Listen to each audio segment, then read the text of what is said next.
The treasure in memory's bank. Here hath been dawning another blue day. Come, wilt thou let it slip useless away?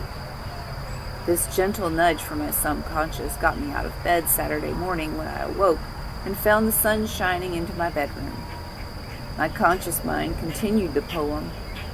Out of eternity this new day was born, into eternity at night shall return.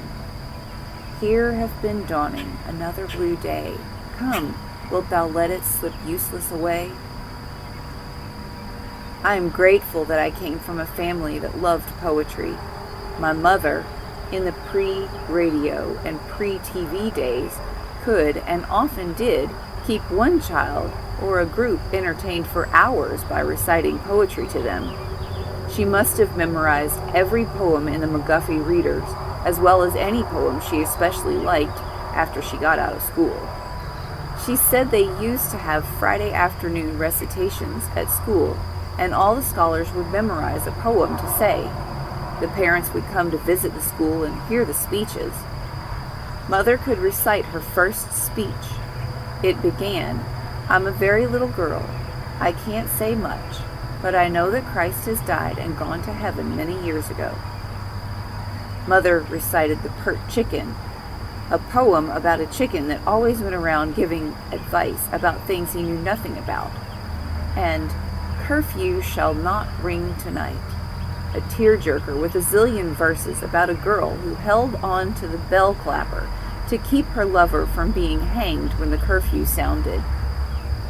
Another moving recitation was about a little girl who reluctantly brought her mother a cup of water. The next morning, when she went to apologize for her poor attitude, her mother was dead. That one always put me on a guilt trip, as I was often reluctant to do household chores. Another of her favorites was The Negro Funeral, a poem about the death of a child.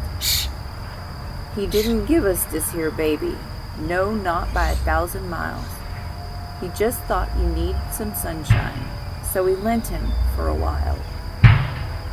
Fortunately, I had an English teacher who required us to make a scrapbook of all our favorite poems.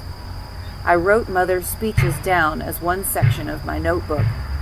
If I hadn't wanted to make an A from Miss Lee, I would have put off writing them down, and then wished fervently I had copies of them after Mother was gone. I had two teachers who expected us to memorize and recite poetry.